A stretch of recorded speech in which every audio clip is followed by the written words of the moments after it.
Hello, good morning, good afternoon, or good evening, wherever you are on this beautiful planet of ours. Welcome to Sustainability in Your Ear, the podcast conversation about accelerating the transition to a sustainable carbon neutral society. I'm your host, Mitch Ratcliffe. Thanks for joining the conversation today because it's going to be an interesting one.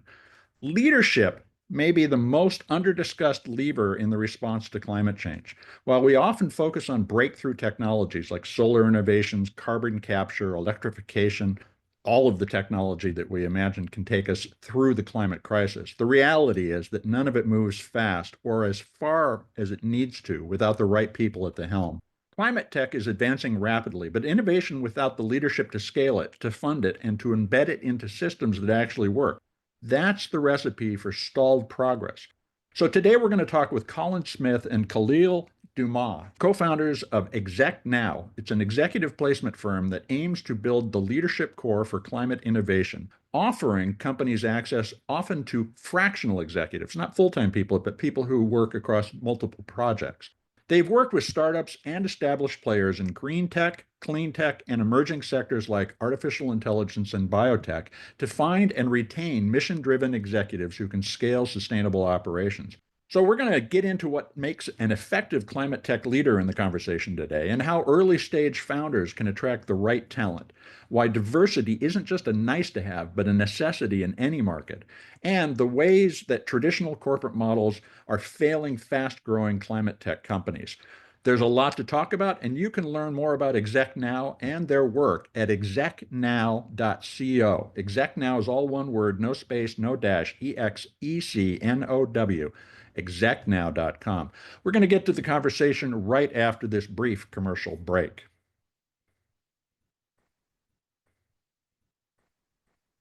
Welcome to the show, Colin and Khalil. How are you doing today? Wonderful. Doing Happy great. Friday. Yeah. Well, we're gonna work out how we all talk at one time. First, Khalil, where are you? Yeah, I'm located in Beaverton, Oregon. The co-founder of Execnow, and I'll let Colin introduce himself as well. Yeah. Based here in the Bay Area and also the co-founder of Execnow.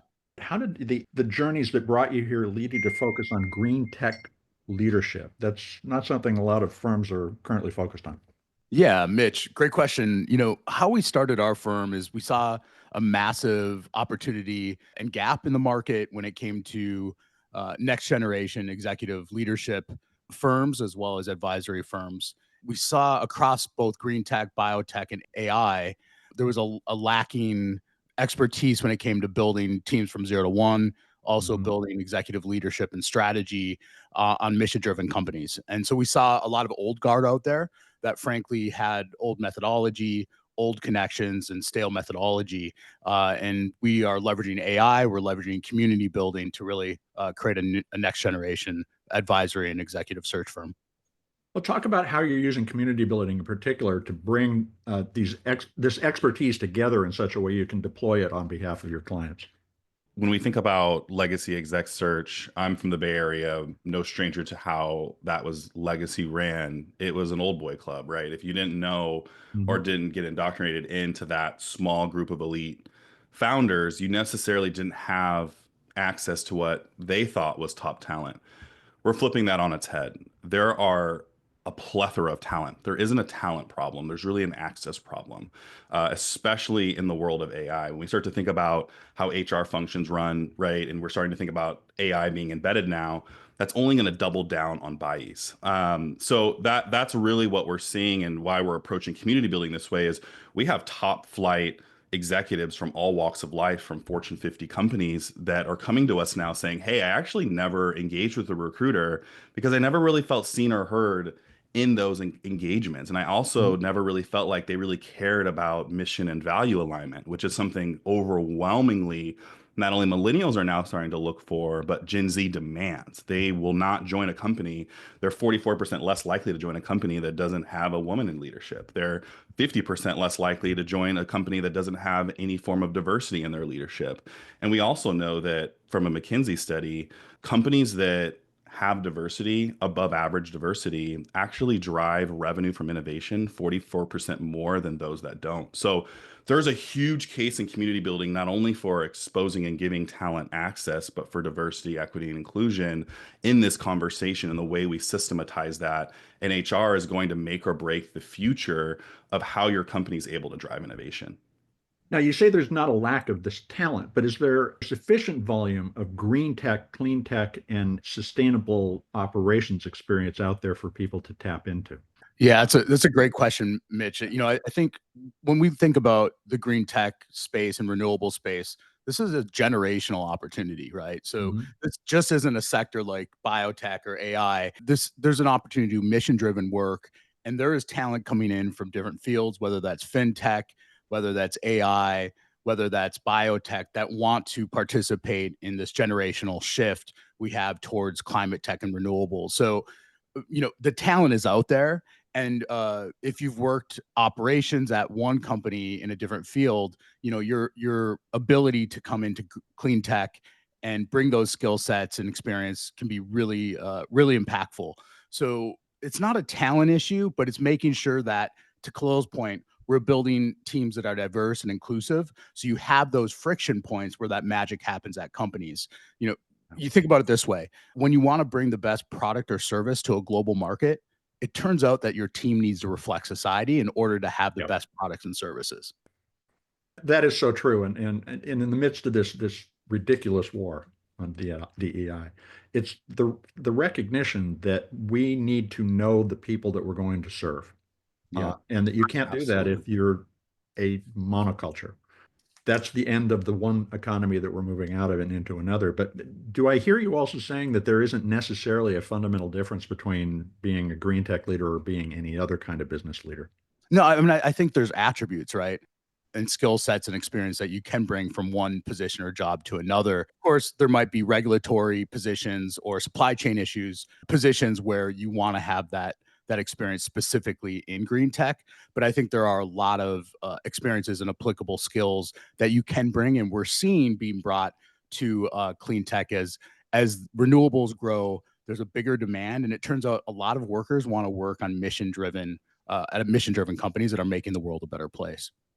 So, what would you say the most overlooked qualities of a successful green tech leader are? What kind of background should they bring to these roles? Yeah, great question. I mean, I think when we see the marketplace right now, there's a huge demand for commercialization. For example, Mhm. commercialization, supply chain, COO are top positions that we're filling regularly for renewable and clean tech companies right now. So that seems to be a in demand position. We're also seeing a bigger demand in fractional work and Mhm. consultative work. And I think Khalil has some insights there that might be helpful to share as well.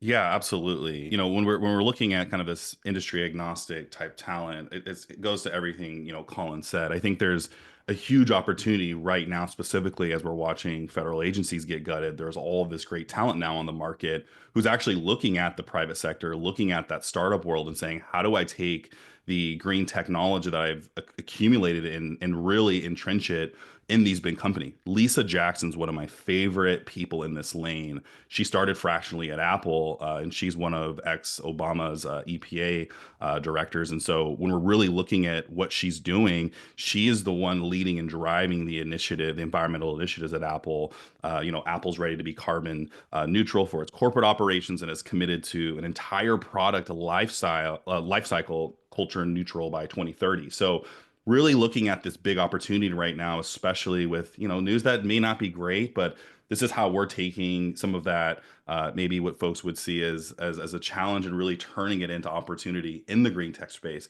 And again, not only leaders that were in green tech, again, when it comes down to building companies, it's really comes down to emotional intelligence and your soft skills, and those things are translatable across all industries. And that's really, to Colin's point, needed today, right? We have to listen, and not only listen, we have to show that we're going to act on what the folks were saying and bringing in the executive talent. They have to be in a space where they're able to sandbox and test things that will work and maybe won't work, but again, that's how we chart forward. Yeah, Yeah, and but agility is key. I mean, that you're describing is just simply the willingness to do a lot of experimentation and not necessarily successfully, but to learn. Yeah, I mean, I think one thing that we coach our clients on is that when we're looking at leaders, we need system thinkers, we need deep collaborators, and we need people who are emotionally intelligent.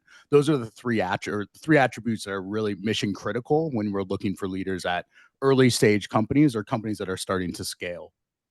You've talked about fractional roles a couple of times already. Why is a fractional leadership system the right approach for many companies today? The idea that somebody might have two jobs would have freaked out people of my generation, for instance. Yeah. Why is that the right way to go? Fractional leadership isn't about, being everywhere at once. I think that's a really easy point that people latch onto. It's really about being intentional, embedded where it matters, and moving quickly. It's about bringing that senior level expertise into critical moments of transition, whether that's productization, commercialization, like Colin mentioned, go to market, fundraising, without over hiring too soon.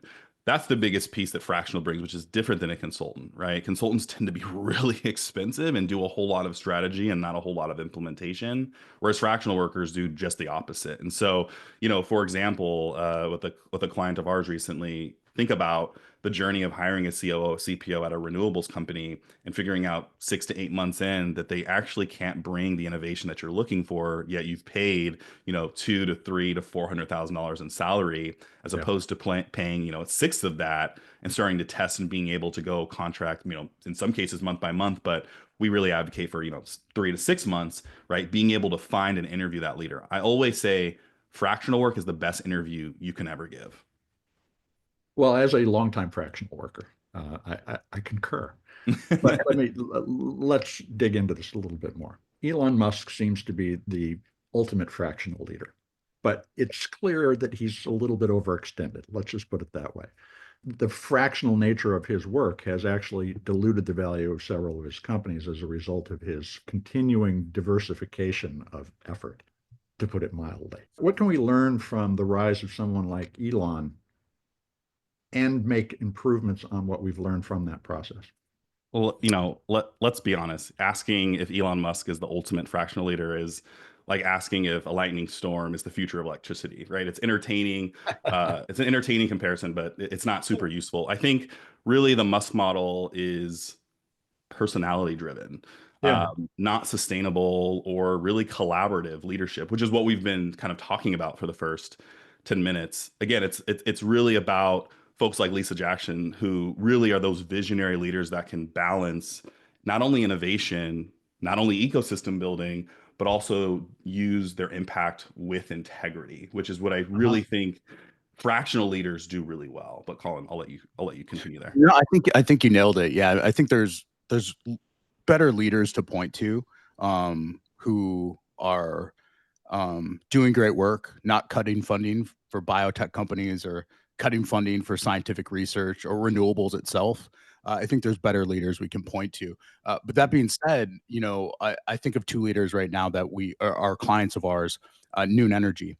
They're a renewable company based in Mountain View. Founder came from NASA, worked on the Mars rover battery, and then co-founder came from Wall Street, where she did quant trading. Team is very large and on the engineering side. They're building a long duration renewable battery that takes carbon and then creates energy. So some really revolutionary technology. And why I point to them is what they've done. We've been with them for a little over 2 years, building both their leadership team as well as 0 to 1 team on the technical and non-technical side. What is really special about their kind of leadership is that they built a mission and values driven company. So they had an idea, they're bringing it to market, they're creating it, but they're focused on values. What are the core values of the company to make sure that we can all do our best work and get to our mission and goal? And so when we think about leadership, and especially at earlier stage companies, we should be setting that foundation of values. That's where the best magic happens for companies. And a lot of companies that we work with that might have been around for 5 or 10 years, have their Series C, or might even be public. Sometimes having a refresher on values and how those are implemented at the company can really change how the workforce works within the company, helps with retention, and also attracts new talent as well. So what would you say are exemplars of that kind of value system that you're describing? What do we need for a Greentech success when we set out to where we want to go? That's a great question. I mean, a few values that we make sure to suggest to companies, but this really has to be organic. something that comes from bottom up, and the leaders support and drive that vision home to attract talent, and again, to retain the best talent. Some of the values I think are really, really helpful are creating safe environments for people to do their best work. That's one area. Also, having a value of innovation and failing quickly. It's okay to fail, right? I think there's this tendency where everyone is scared to fail. The best clients we work with create environments where it is okay to fail. You want to fail fast and you want to learn from it and iterate. And so, I think that creating an environment where people can do their best work and feel safe and heard, and then also that ability to create innovation through failure are two key components that I really enjoy hearing about when our clients are building. But I'm curious, Khalil, from your vantage point, what are some values you think are important? One value that I think doesn't get enough attention is connectivity, especially in the AI space, where I was on a previous show just talking about how I think AI is going to force the hand and more person-to-person interaction. I think that's just naturally going to happen. People are going to doubt email messaging, digital messaging. So they're going to say, is this real? In order to really break through and drive innovation, you need to be able to leverage relationships. You need to be able to cultivate and catalyze that network effect. And I think that is something within a company that really needs to be there.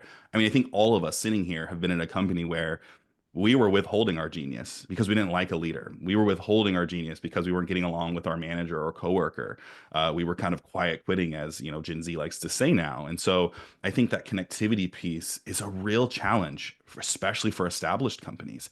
I mean, to Colin's point, when we go in and have to make these seismic paradigm shifts, there are people who were there who actually liked that old way of operating. So we see a lot of churn as opposed to those folks we get in at the pre-seed level where we're able to actually set their foundation up to have that connectivity, to have that inclusion, to have that innovation, to have those values that Colin mentioned. So yeah, I would say I've been really advocating for connectivity because I doubt how much connectivity truly exists in more established companies today. And I'm talking more on the Fortune 500 side. Let's flip this around, not from the executive perspective, but if I'm an employee, what am I looking for in a Greentech leader? Yeah, great question. I mean, I think the one thing that immediately pops in mind is open line of communication and transparency, right? So we've been really fortunate to work with some awesome startups that have gotten to their goal, have sold their companies, and created a lot of value in the market and made impact. There's certain attributes that we see time and time again, and part of that is we should be looking for open lines of communication, transparency, and the ability also for everyone to have a say, right? So leadership has a vision, but throughout that vision, it needs to be supported by management and by everyone in the workforce. So I think at the end of the day, it's really unified goal and open communication is really a game changer, and also that transparency. Companies tend to get in this maybe older style of management where they want to hide data, and that is certainly not the way that companies that are successful in today's market tend to perform.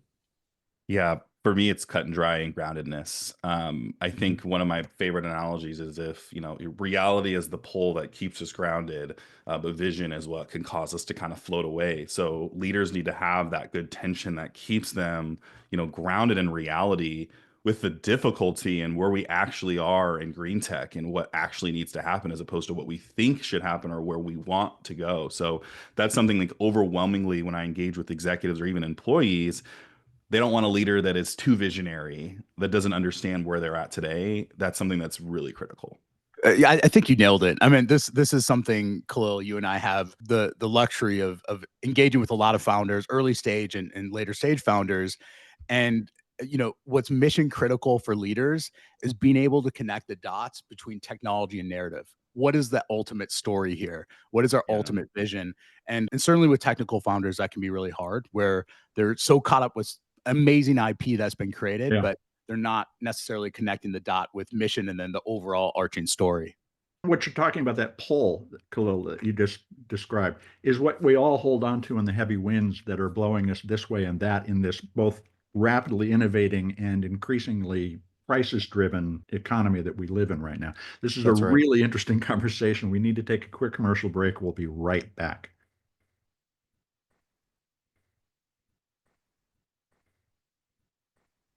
Now let's get back to the conversation with Colin Smith and Khalil Damas. They are co-founders of Execnow, an executive placement firm focused on clean tech, green tech, and advanced technology markets. Gentlemen, what are some common leadership pitfalls? What are the shortcomings that you see amongst early stage green tech startups that are trying to scale in particular? I'll start with two and then I'll tee you up, Colin. I Mhm. think the number one thing that I come across is delaying your revenue strategy until Series A. It's something that I've seen over and over again. And again, they'll blame it on a multitude of things. They'll have a multitude of excuses for investors. But if Mhm. you can't find that, again, that grounding, the reality of the situation, which is you're a business and you need to have a revenue strategy, even though you want to do good, right? We're not a nonprofit, and some may be, and no knock on nonprofits, but really in that for-profit space, that's something that I see overwhelmingly. And we touched on it already in the second part, which is hiring too quickly for optics. I mean, I can't tell you how many founders I've run into who want titles over substance. They want to be able to say they have an exec team and they want to be positioned that way, not only for investors, but going into fundraising. But it ultimately always leads to that first point I made, which is this delay or crippling of your revenue strategy. Yeah, it's a great question, and you nailed it, Khalil. I think two other things that we see commonplace are hiring too late or too junior. So there's this idea that we have a great company, we have great IP, we have a great team. People are going to want to work for us. Well, that might be the case, but there is likely other great mission-driven companies out there in the marketplace that top talent can go to. So that's something to think about. If you want top talent in the market, they're not going to wait. So there needs to be a strategy in place when we're thinking about hiring, whether this is executive level, mid-level, or on the engineering or non-technical side. The average days to hire on a fast end is going to look about 60 days. Yeah. And that's like perfect alignment on timing, schedules, all that stuff. When it comes to leadership and executive level, you're looking at, for example, we just placed a chief commercialization officer and a COO. Those searches took 4 to 6 months each. Mhm. And so leadership needs to realize often they kind of play catch up on hiring. Well, because everything else is so busy. When founders really should be spending about 25% of their time, the C levels should be spending 25% of their time recruiting. What advice do you have for founders who they're mission driven? They've got this great vision. They believe everybody should want to come and work for them, but they really struggle to attract executives who have both scale and green tech experience. How should they communicate what they need? I mean, it's a great question. I think part of that storytelling, but bring on experts. And this isn't just a pitch for our firm, but this is a pitch for executive search firms and advisories in general in the Mhm. market. There's a reason why we're valuable in the market. Talent is everything. What makes a company? It's capital, strategy, and people. And to make sure that you have the best talent on hand, there needs to be a set strategy from experts that are coming in and saying, these are the targets we should hit. These are the ideal candidates we should focus on. This is what a job description looks like. This is what market rates look like. These are the interview questions. There's a whole system in place that is really important when you want to find the best talent in the market. Yeah, I think, your mission is your moat. So you have to lead with it. Mhm. That's the biggest thing, making sure, again, I sound like a broken record, but you're grounded in reality. I think Yeah. fractional roles, advisor equity, strategic consultancies, those are all great starts. But again, you're not just selling a job, which is what I think a lot of founders think they're doing. They're trying to say, like, oh, this is so great. You're going to love it here. You're solving humanity's arguably biggest challenge. And there's a Mhm. lot of excitement and a lot of opportunity for founders to really sell that story. I'm ex Nike, so it's all in the storytelling and then how you simplify and go. So a lot of these organizations, however, lack one of those key components, and that's capital. How do you win an executive to your team before you've raised capital? What would you tell them about the opportunity? Yeah, I mean, again, to Khalil's point, this comes down to mission. At that stage, where all you can offer is a hope and prayer, and then some equity, sweat equity, and maybe a little capital, where that executive can go on the market and get 5x Mm. guaranteed more. That mission and story is mission critical for that to get done. I think also the fundraising part is really interesting. Some of the companies that we work with that are seed level who might have some IP, might have their technology built, but are still raising funds. There has to be alignment on storytelling, strategy. There's certain things investors are going to want to see, and Khalil probably can talk about that as well. Yeah, I think this is my favorite space to operate within because there's so much here. I mean, aside from getting someone excited about mission value aligned work, we have to pay bills, and I think that Hmm.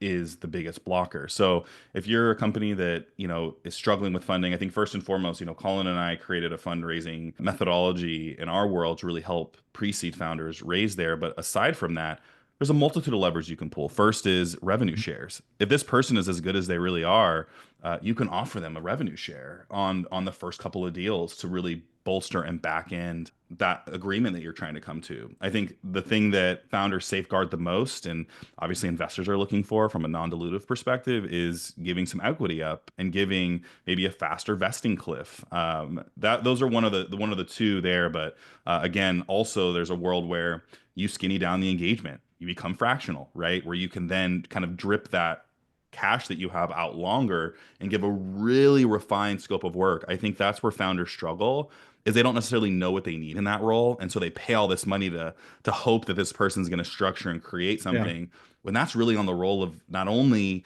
founders, but if you have a really good cap table, your cap table with you to figure out what do we actually need to move forward? And Yeah. also how do we align this in a way that will actually align with the revenue share agreement if you have one to get money into that leader's pocket so you can show them you mean business. I have had that strategy in place in a couple of different organizations where we brought somebody in with a revenue share opportunity. But what I found was that more than half the time, that person is not really ready for the startup world. They came from some big company, Mm. are used to a $300 to $600,000 a year base, and are looking, within a month or 3 months of joining the project, they're impatient for that payoff, and that's a failure of startup thinking rather than a failure of executive expertise. How do you vet people to confirm that they would be successful in that kind of a structure for the relationship? Colin hears me say this at least once a week. History is the best indicator of future performance. Hmm. Show me a case where you've been in a rev share environment and crushed it.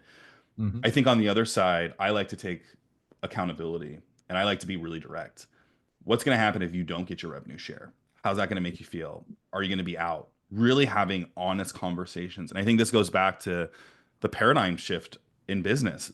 Folks are getting really candid and transparent because hiding things only is going to make it terrible when it comes to light. And it's only going to make the hiring journey Yeah. tumultuous for your company, given the long hire times, et cetera. So just getting really candid with your candidates. And I think the last thing is, and this is where folks bring us in, it's okay to not have all the answers. It's Hmm. okay to say, I have no idea how to navigate this. I don't have a lot of cash, but I have a great idea, and I am confident that I have a structure to get to cash. I just need someone to stick in with me. I've been that leader. I've made exits, and that's how those relationships started. I'll give you a story. I had a company I really believed in. I ended up making an exit. We sold the company for $50 million. We ran out of cash for 6 months. Yeah. I bit that bullet. And I said that in my interview. I said, if we run out of cash, I'm still going to be here. It might not be in the full capacity of 80 hours a week, but Hmm. I'll be here still. And that was enough for the CEO on board to say, let's move. That was a story that I hold near and dear, but I also hold as a warning. People are going to say what they need to say to get a job done because they have bills to pay. And Yeah. so that's where emotional intelligence comes into play. That's when getting really candid and creative with the questions you ask, not to knock people off balance, but to make it hard to wiggle out of and give you an answer that you want to hear, not the truth. And so I think those things are looser metrics and require a lot of nuance and advising to get through. Yeah, Cole, fantastic points, and I keep thinking about the allure from early stage founders to hire someone from a Fortune 500 company, and that can be it typically doesn't end well. Just because someone's an executive has done amazing work at a Fortune 7 tech company does not mean they have the skill sets to build at an early stage startup. So there's not easy answers here, but I would be looking for that emotional intelligence, that history, but also aptitude. At an early stage startup, you got to play some bets, and Hmm. there's certain attributes you're going to want to look for. But I think we see oftentimes when we're engaging with earlier founders, Series A, maybe B, they're still looking for that golden unicorn that is going to be able to solve all their problems, and that just frankly doesn't exist. Well, I think that's the important, and we do tend to mythologize the potential for one person to transform something. In my questions about Elon Musk earlier, a representative of how society tends to think that way. We look for the Mm, great man to save us all, but yeah. that doesn't actually exist and has never existed. Let me ask this question then. How does inclusive leadership tangibly improve a green tech company's innovation or ability to innovate or create an impact? Do you have examples of real world outcomes? Yeah, 1,000%. I mean, this also gets back to groupthink, right? I mean, this is not rocket science. If you put everyone in the same room who has the same experiences professionally and in their lives, there's going to be gaps there. That friction point to have diverse and inclusive team that has different experiences, different professional experiences, different lived experiences in their lives. That is where you get that magic, where the best ideas win. There's not always agreements, but you're going to be able to see markets from a different angle. You're going to be able to see and attack problems from a different vantage point. And there's countless cases of this. I mean, there's study after study that show companies that embrace and build diverse and inclusive teams tend to have a better bottom line. And this is not, again, really complicated. I mean, just if we put ourselves in any situation and we're trying to solve a problem, you'd want the group that you're trying to figure out that problem with to come from different vantage points and experiences. You don't want to be inside the box. You want to Yeah. be all over the market interface. Yeah. Yeah, absolutely. I mean, one of my favorite stories is a Series A fintech company. Their whole business model is helping solopreneurs convert from LLCs to S corps, and they came to me as a Black B2B creator and said, "Look, we're having a really hard time." Not only capturing the black market, but capturing really anyone that is non-white. Like, why is that? And I had to really sit them down and gently hold their hand and say, what you just described is not only an education problem, it's an access problem and a communication issue. You Mhm. have to really approach these conversations delicately because there's a lot of trauma attached to this type of marketing. And you have to really meet that trauma where it's at and give folks the tools, right, to come in. So doing things like marketing office hours, right? Mhm. Doing really educational webinars that have folks that look like your market really help invite and entice. That was one of my more recent examples. But for example, our new energy, when we're talking about renewables, right? There is rural energy access and emerging market access. And in order to engage in that, you got to go find non-traditional people in those areas to really Yeah. give you the perspective of what's really happening there. And I mean, we're talking about Elon Musk, right? We look a little bit at the political environment. That was the issue. The Democratic Party is they didn't really do that. They didn't really fully have that communication prowess and have that exposure to be able to be truly inclusive of their full voter base. And we see that at the startup level too, where you're not fully inclusive of your consumer base that you're going after. Yeah, it's ideology over narrative, where you Yeah. think if you just tell Yep. people over and over and over, Absolutely. ultimately they're going to get it. And without the story hooks that make you enter the story, it's not going to be successful. Absolutely. I couldn't agree Spot more, on. Mitch. Well said. What do you think the biggest leadership trends or skill sets to focus on over the course of the next decade in green tech might be? What kinds of qualities are we looking for in these leaders? I mean, we literally have 2 meetings a week, an hour long, where we go over tech stacks that are changing in a 24-hour period when it Yeah. comes to AI.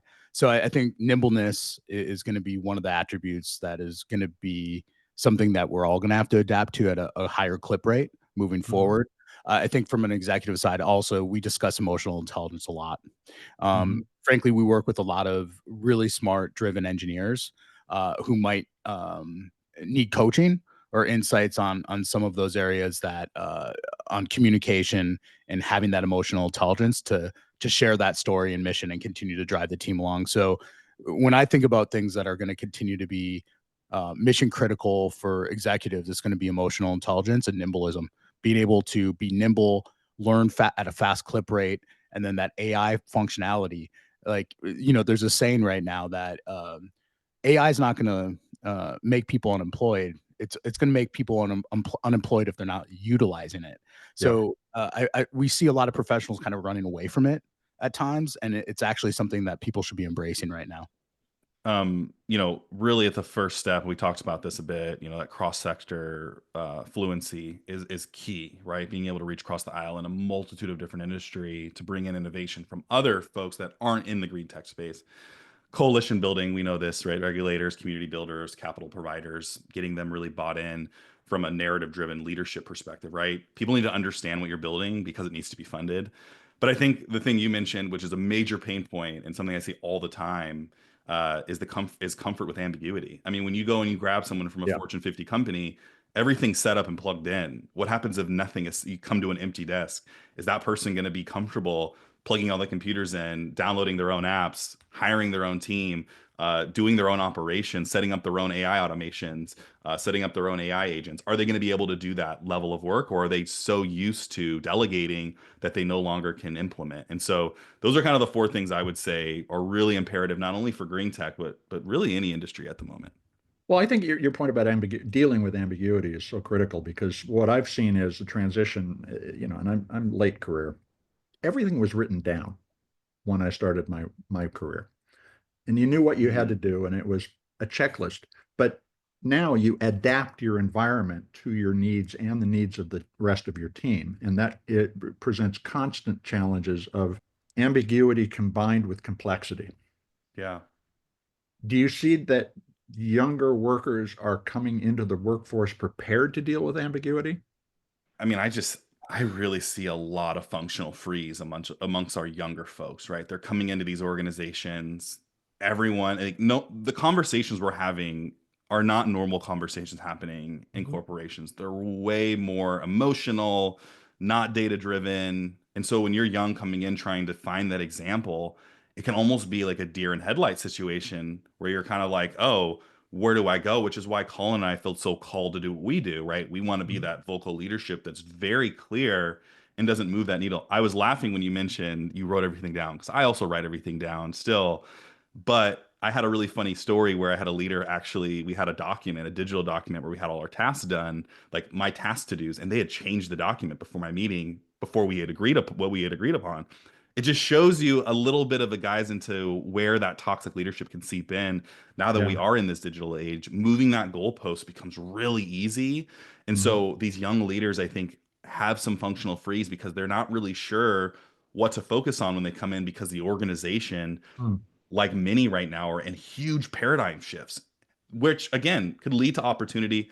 What they don't realize is it's leading to their resiliency. They will become more resilient naturally. As a millennial speaking here, you will become more resilient. You will find your lane. But yeah, I don't want to look too rosy glassed at new folks coming into the workplace, because I want to really recognize how hard it is at this very moment.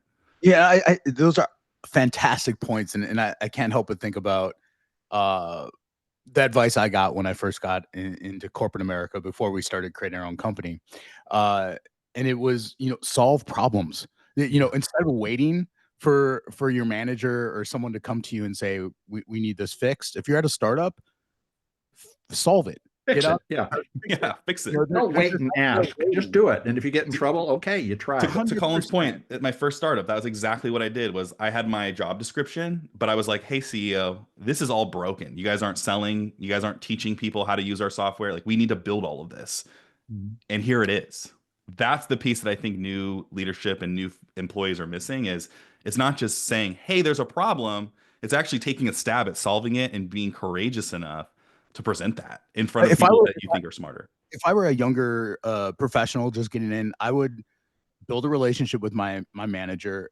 And if you're at a startup, find out what the founder's problems are. If you can Mhm. alleviate a little of that pain point and take it off their plate, you'll win value and trust, and you'll continue to be able to build off of that. What else can I take off their plate and handle for them? So what are their biggest challenges, and how can you help fix them? But also, if there's a challenge, to both of your points, don't sit on your hands. I get it. I think as a younger professional, you're trying to figure out what you should do. If you're supposed to wait to be told what to do, if you're at a great company, they should want you to fix problems and not sit on your hands and wait to be told what to do. Yeah, well, if only it were always that way. But here's another observation, is that in the context of what we're describing, that younger worker in these increasingly ambiguous environments, there's a lot of, in my view, a lot of fragility that they bring to this. But Mm, what they need to take and do with that fragility is translate it into resilience by doing the kinds of addressing of the unaddressed problems that they identify. Because if you sit back and wait for somebody to say, that's what you do next, you're done. yeah. Or worse, right? You kind of become that person in the culture that just has a lot of problems with no solutions. And I've seen some of the smartest folks at the junior level and senior level make a swift exit because of that. Nobody wants someone around who's just going to say, "There's problems, there's problems." Like, yes, we're aware. What's your solution? And so, Yeah. absolutely, Mitch, I couldn't agree more. It all comes down to relationships. I Yeah, mean, yeah, yeah. that's bottom line. And I think, I also don't want us to fall in the trope that I think senior level folks and professionals fall into. Where like, oh, the younger generations or earlier professionals are lost. I think we Yeah, all were it's there not at one. true. I'm actually incredibly optimistic about the future when it comes to the younger professional out there. I think with Yeah. access to AI, we see AI adoption happening with younger professionals at a way faster clip rate than Mhm. more seasoned professionals, and so I think there's a lot of opportunity there. So I want to make sure we're also giving the flowers where they're due for the younger professionals out Absolutely. there. With that perspective, think out 10 years. It's 2035. Will the US and the world be on the way toward a truly sustainable economy based on the kinds of leadership that you see coming into the market now? Yeah, I mean, looking 10 years out, I like to think, and this is my own opinion here. I like to think we'll be further than I think we are going to be in this current moment, only if we keep investing in people behind the technology. I Mhm. think that's key in a world where we watch people buy companies and then take the stage to become the innovator or technologist. I think those days are rapidly going to end as we start to fall behind in not only renewables but in technology to China, et cetera, Yeah. where the technologists are truly leading. I think I'll let kind of Colin talk to like green climate tech, but we've already seen huge shifts in things like energy storage, for example, or even carbonization, urban carbonization. I mean, I was seeing that a decade ago. I worked for an impact investment firm who was Mhm. trying to basically retrofit Section 8 buildings to be zero carbon, right? Which was very innovative, but at the time the market didn't really want that. But I know there's real transformative solutions out there. But I think again, we need folks who don't wait for that permission to lead, who just go fearlessly forward and give us what we actually need to move forward. So again, really investing in the people behind the technology, I think, is what is giving me optimism for the future. You absolutely nailed it. I couldn't have said it better myself, Khalil. So I think at the end of the day, it does come back to people. Companies are made or break on their talent they have. Talent is everything, and so you want to double down on that, whether it's strategy or execution, attraction, retention. At the end of the day, your company will be successful based off the talent you have at your company. So if somebody's listening to the conversation and wants to either hire or be hired, how do they contact you and how do they follow your work? Yeah, you can find us at execnow.co, but most importantly, come find us and add us on LinkedIn. We're really responsive. We want to have conversations again to our earlier point, like really want to establish and build those relationships with you. So don't hesitate to reach out and we'll make sure we have that link, Mitch. Khalil, Colin, thank you so much for your time. It's been a fascinating conversation. We appreciate it. Mitch, thank you so much. Appreciate your Thanks. time.